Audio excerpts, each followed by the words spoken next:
Hello mga kakilay! Kumusta ka mo? Kumusta? Kumusta ka mo mga kakilay? Na ako ipakita ninyo, kani siya, gi-order ni sa akong kauban nga Bisaya. Kay mahilig man siya mga order, kada adlaw niya na siya order, pero ako di na ako mag-order mga sanina. Kani yung mga nakita na ko nga mga sanina, mga hinatag ra ni sa akong mga kauban, kung dili hinatag mga ukay-ukay.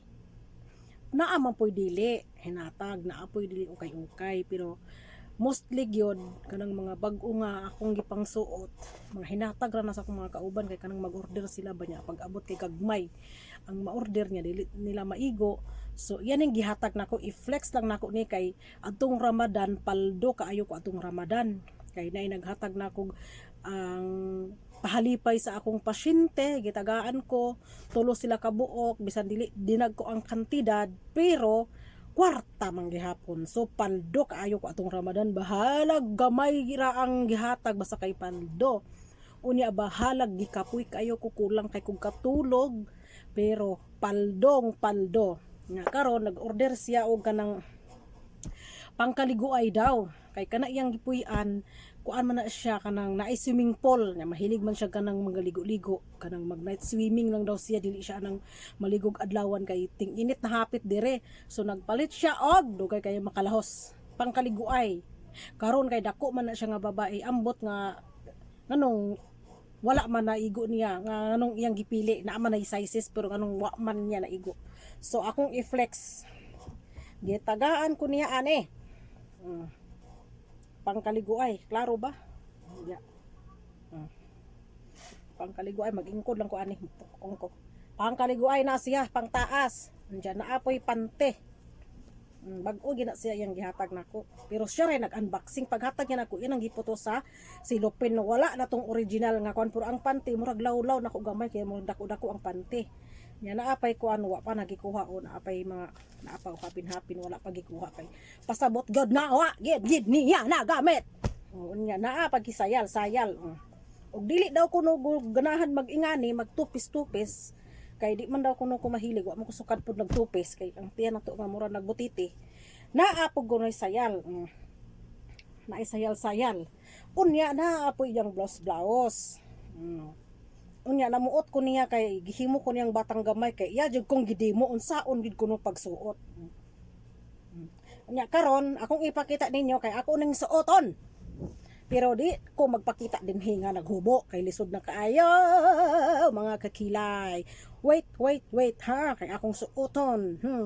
Pero ang kanang panty dili na ako nasuoton, kay di pa man ako nagamiton, di na ako tanggalon na yang yellow diha, ang kana yang brown di ay o di sa na ako tanggalon.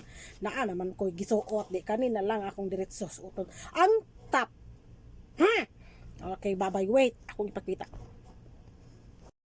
O naara, gasapaw-sapaw na ko, gamay giday niya kay kana akong amiga ay kanang kauban ako sa trabaho, dako kay buyag nga babae.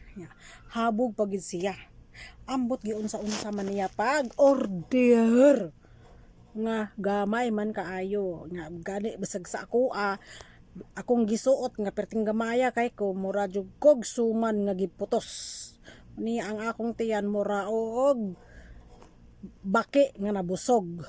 Kay bisag unsaon ako og diet, bisag unsaon ako exercise, kani akong tiyan mag-una man gid ni siya. So muna akong ipakita na mura kog suman nga naputos. Agoy. Oh. Ka-straight lang ang lawas. Oh, sapo-sapo nag agay ang mga bilbil. Natag niya. What yun sa unsa niya pag order nga wa man siya nagkadimao. Pero nagpasalamat na lang ko kay di niya maigo, og maigo ni niya di ko kapaldo. di ko kapaldo, salamat kay di maigo niya. O di paldo kay akong Ramadan, di ba? Pero wa naman ko'y angay magsuot ingani, uy mura manig ka ng pang teenager yan, di na mata teenager, uy ang height raman ang teenager.